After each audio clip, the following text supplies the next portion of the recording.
Hello, my friends. AmyR here with Prairie Paper and Ink. Welcome back to my face and my card making space. And a card using some of the latest Picket Fence Studios release products. I will have a link to the new release products in the description box below the video, as well as all my supplies are always listed and linked directly below my videos. Just expand the description box. All the info is there. My links are affiliate links. That just means that if you click on one of my links and end up placing an order, I get a little kickback at no extra cost to you. That's what helps pay the bills, keeps the channel running, etc. And yeah, I did kind of mixed media. I used my sewing machine, Ola markers, die cutting, pouncing, all sorts of things. So if you keep watching, I will show you guys how I made this card. Alrighty, so I'm using the new Picket Fence Studios Dear Summer Loving stamp set. This stamp set does have a coordinating die set as well, and I'll link to that. I didn't end up using it for this card, but it is an option. So I just have some Simon Says Stamp Smooth White cardstock, and I just put it in my MISTI, and then I stamped this image with Simon's Intense Black ink, which is an alcohol marker friendly ink. And then this first little bit here, this is real time. This is the speed or lack thereof that I color. I'm going to super speed this up in editing because I'm not showing anything really groundbreaking. And yeah, I'm using Olo markers to do my coloring. Any alcohol markers are going to work, or if you want to do watercolor, stamp it on watercolor paper, watercolor. Like, we have so many options now, it's awesome. I have been really enjoying my Olo markers. I do use them as, I call them little stublets. That just means I haven't connected them. It bugs people that I do it like this because it just looks like I'm giving myself a hand cramp. Trust me, I'm not. If I was, I would connect them, but my OCD just, I don't like having two different colors. And yeah, I've kind of explained it in videos on my channel, but yeah, so far I like using them just like this. If Olo does come through though and does fine tips, that's what I'm waiting for. Because if they do a fine tip version, I will get them and then I'll connect them. So that I could have a brush tip on one end and then the fine, like a bullet nib on the other. Oh, perfection. Hoping. I hear rumors that's happening later this year. Let's just hope, because that's what I want. Because I won't use the chisel nibs at all. I like these brush nibs. So I'm just being my weird self and using them as little stublets. Anywho. I did the skin tone first. Anytime I do people images, it's been a habit after 20 years of doing this. I did the skin, the hair, her little accessories, her little floaty, so adorable. And then I start going in and coloring the underwater. And I glazed over everything with this marker. Like right over her skin, the little fish, everything, because technically that's how it would be anyway. So yeah, just did that, added a little bit at the bottom, you know, for the sandy bottom, because, you know, she's standing there. You could skip that too if you wanted to, and almost like she's floating, but that little like seaweed bit kind of, I was like, well, it kind of needs to be connected to something. I always like start, and then my brain just starts going on like creating like a whole story behind it, but it was like, you know, the seaweed could be just floating loose, which then would freak me out, because that's one thing yuck. I do not like swimming in open water. If something touches me, it's done. I'm done. Let me out. Anyway. I went along and colored all the things.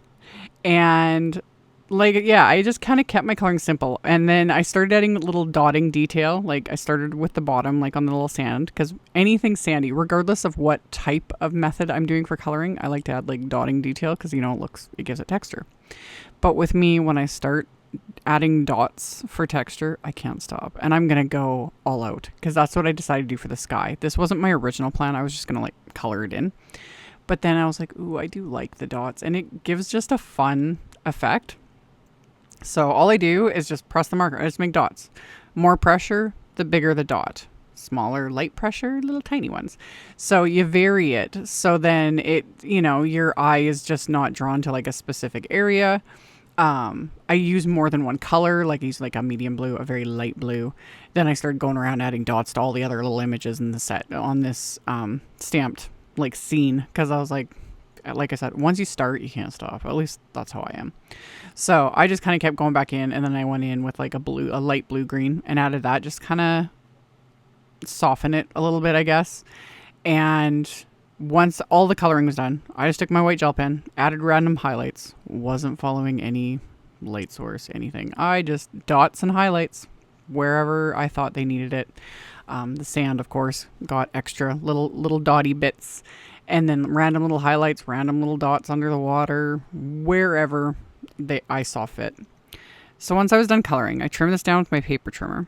And after I trimmed it off, and then off camera, I filled in the bottom and top because there's this white band at the bottom and at the top, and it looks weird. Yeah, I just used the same markers, filled it in, to finish it. And then once that was done, I took this little, like kind of seagulls, bird image from the set and just put it on an acrylic block, stamped it onto the background. And I then trimmed down just a piece of black cardstock to slightly larger than that panel. And then for my like main background, I'm using one of the Picket Fence Coral to Aqua to Turquoise Ombre. It's got a long name, but it's one of their fabulous foiling toner A2 card fronts. So you can foil on those. Picket Fence has a video on their channel. It's great to use these toner card fronts with like leftover foil, like you've already foiled a background or a pattern, and then you have that leftover bit. You can use that on these card fronts, and then you'll see like the negative space will show through, so you can see the color and the blending and everything. It's kind of a neat effect, but I also like using them just as is, and that's what I did here. I'm not using foiling or anything. I was just like, these backgrounds are pretty. So after I added the black matte to my stamped image, I'm just using this as a Tim Holtz, paper distresser. I go through phases with using this. I won't use it for a long time, and then everything gets distressed and roughed up. So I might be back on this kick again. We'll see. So I roughed up the edges of the black cardstock with that. I also roughed up the edges of the paper, the toner card front, with that as well, just to rough it up, give it some texture. Just doing some mixed media goodness. Why not? And then I adhered everything together. I let the glue dry, and I pulled out my sewing machine. By pulled it out, I mean I put it on my desk because it sits behind me. Everyone can see it in my intros. I didn't even bother changing the thread. I had pink thread in it from whenever the last time that I used it, a couple months ago, whenever it was. And I just did, which it's hard to show on camera because my camera faces like straight down, but I just did a like zigzag stitch. And just randomly, I didn't like sew around the perimeter like I normally would. I just did a zigzag stitch kind of back and forth a couple times, let the threads hang out. Again, mixed media, just having fun with it. I know it drives some people nuts that I leave the threads hanging out, but I like the look of it, and thankfully this isn't like a sewing project. I don't got to worry about, my clothing falling apart or anything like that.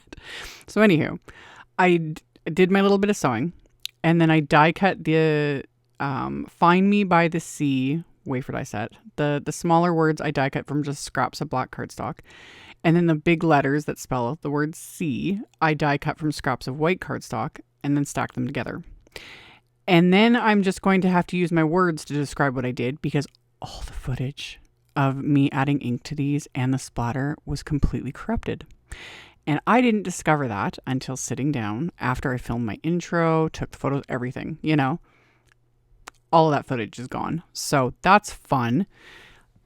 All I did was I pounced 3 different shades of turquoise inks, and I'll have links to them, using the new Ocean Greens Pouncers, which are fabulous. So I created that ombre on the words. I die cut everything, or I adhered everything to my card front, and then I added splatter, which again, camera tech issues, but I used the Picket Fence paper splatter liquid white snowflake, added that like kind of heavily, and then I added a bit of black splatter with black soot distress paint, just a bit, and I let that all dry.